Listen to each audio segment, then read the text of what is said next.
প্রিয় অষ্টম শ্রেণীর শিক্ষার্থীরা, শুভেচ্ছা নিও। আজকে আমি তোমাদের বিজ্ঞান বিষয়ের নতুন বই থেকে নবম অধ্যায় এর ৯৭ পৃষ্ঠা থেকে ২ নং সৃজনশীল প্রশ্নের সমাধান করে দেব।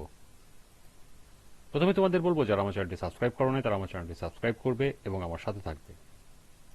তাহলে চলো আমরা ক্লাস শুরু করি। বিজ্ঞান নবম অধ্যায় ৯৭ পৃষ্ঠা ২ নং সৃজনশীল প্রশ্ন। কাফি সাহেবের বাসার বৈদ্যুতিক বর্তনীতে ইদানিং প্রায় ছোটখাটো সমস্যা দেখা দিচ্ছে, যেমন সুইচ অন করার সময় শক লাগা, বিদ্যুৎ ফিউজ হয়ে যাওয়া ইত্যাদি। এমত অবস্থায় ইলেকট্রিশিয়ান ডাকা হলে তিনি দুটি যন্ত্রের সাহায্যে বিদ্যুৎ প্রবাহ ও ভোল্টেজ পরীক্ষা করে কিছু ত্রুটি লক্ষ্য করলেন। তিনি বিদ্যুতের কার্যকর ব্যবহারে পরিবারের সদস্যদের আরও সচেতন হওয়ার পরামর্শ দিলেন। প্রথম প্রশ্ন, রোধ কাকে বলে? দ্বিতীয় প্রশ্ন, 10 কিলো ওম বলতে কি বোঝায়? ব্যাখ্যা করো। তৃতীয় প্রশ্ন, বৈদ্যুতিক ত্রুটি পর্যবেক্ষণে ইলেকট্রিশিয়ানে ব্যবহৃত যন্ত্র দুটির সংযোগ প্রক্রিয়া চিত্রের সাহায্যে ব্যাখ্যা করো। এবং সর্বশেষ প্রশ্ন, আমাদের ব্যক্তিগত ও জাতীয় জীবনে উদ্দীপকে উল্লেখিত শেষ বাক্যটির গুরুত্ব বিশ্লেষণ করো। তো চলো এখন আমরা এই 4টি প্রশ্নের সমাধান দেখে নিই। প্রথম প্রশ্ন ছিল, রোধ কাকে বলে? পরিবাহী যে ধর্মের জন্য এর মধ্য দিয়ে বিদ্যুৎ চলাচলে বাধাগ্রস্ত হয় তাই রোধ। দ্বিতীয় প্রশ্ন ছিল, 10 কিলো ওম বলতে কি বোঝায়? ব্যাখ্যা করো।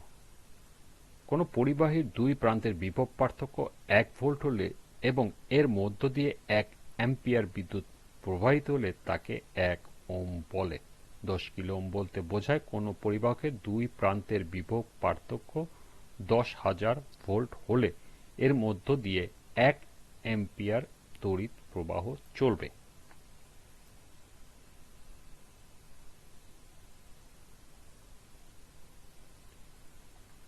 তৃতীয় প্রশ্ন ছিল, বৈদ্যুতিক ত্রুটি পর্যবেক্ষণে ইলেকট্রিশিয়ানের ব্যবহৃত যন্ত্র দুটির সংযোগ প্রক্রিয়া চিত্রের সাহায্যে ব্যাখ্যা করো। উদ্দীপকে ইলেকট্রিশিয়ান যে দুটি যন্ত্রের সাহায্যে বিদ্যুৎ প্রবাহ ও ভোল্টেজ পরীক্ষা করে ত্রুটি লক্ষ্য করলেন তা ছিল অ্যামিটার ও ভোল্টমিটার। বর্তনীর বিদ্যুৎ প্রবাহ অ্যামিটার যন্ত্রের সাহায্যে নির্ণয় করা হয়, আর ভোল্টেজ পরীক্ষা করা হয় ভোল্টমিটার যন্ত্রের সাহায্যে। বর্তনীতে অ্যামিটারকে শ্রেণী সংযোগ বর্তনী বা সিরিজে আর ভোল্টমিটারকে সমান্তরাল সংযোগ বর্তনী বা প্যারালালে সংযুক্ত করা হয়।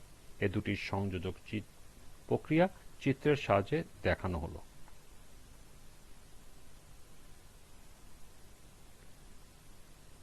এ হলো অ্যামিটার, এ হলো ভোল্টমিটার, এই হলো সংযোগ চিত্র। নিচে লিখে দিবে চিত্র অ্যামিটার ও ভোল্টমিটারের সংযোগ প্রক্রিয়া।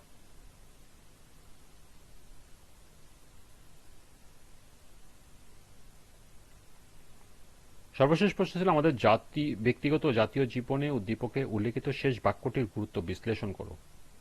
উদ্দীপকের শেষ বাক্যটি হলো, বিদ্যুতের কার্যকর ব্যবহারে পরিবারের সদস্যদের আরও সচেতন হওয়া। আমাদের ব্যক্তিগত ও জাতীয় জীবনে এই সচেতনতার গুরুত্ব অপরিসীম। উদ্দীপকে কাফি সাহেব শক খাওয়া এবং বাল্ব ফিউজ হওয়ার মতো সমস্যার সম্মুখীন হচ্ছেন। সচেতনভাবে সঠিক মানের তার, ফিউজ এবং মানসম্মত বৈদ্যুতিক সরঞ্জাম ব্যবহার করলে এ ধরনের দুর্ঘটনা ও জানমালের ঝুঁকি হ্রাস পায়। সঠিক ভোল্টেজ ও ব্যবহারের ফলে মাধ্যমে বাল্ব, ফ্যান, টিভি ইত্যাদি দীর্ঘদিন ভালো থাকে। অপ্রয়োজনে বাতি বা ফ্যান বন্ধ রাখা এবং এনার্জি সেভিং বাল্ব ব্যবহার করার মধ্যে মধ্যবিত্ত পরিবারের অর্থনৈতিক সাশ্রয়ে বড় ভূমিকা রাখে। আমাদের মতো উন্নয়নশীল দেশে বিদ্যুৎ একটি সীমিত সম্পদ। সবাই সচেতন হলে অপচয় কমে, ফলে সার্বিক চাহিদা নিয়ন্ত্রণ থাকে। আমরা যদি ব্যক্তিগত পর্যায়ে বিদ্যুৎ সাশ্রয় করি তবে সেই বেঁচে যাওয়া বিদ্যুৎ শিল্প, কারখানা বা গ্রামাঞ্চলে সরবরাহ করা সম্ভব হবে, যা জাতীয় উৎপাদনশীলতা বাড়াবে। বিদ্যুৎ উৎপাদনে প্রায় জীবাশ্ম জ্বালানি ব্যবহৃত হয়। কম অপচয় মানে কম জ্বালানি ব্যবহার, ফলে পরিবেশ দূষণ কমে। সুতরাং বলা যায়, বিদ্যুতের সঠিক ও সচেতন ব্যবহারে শুধু ব্যক্তিগত নিরাপত্তা ও সাশ্রয় নিশ্চিত করে না, বরং জাতীয় সম্পদের সংরক্ষণ, অর্থনৈতিক উন্নয়ন এবং পরিবেশ রক্ষায় গুরুত্বপূর্ণ ভূমিকা পালন করে। এই ছিল 2 নং সৃজনশীল প্রশ্নের সমাধান। আজকের ক্লাসটি এ পর্যন্তই।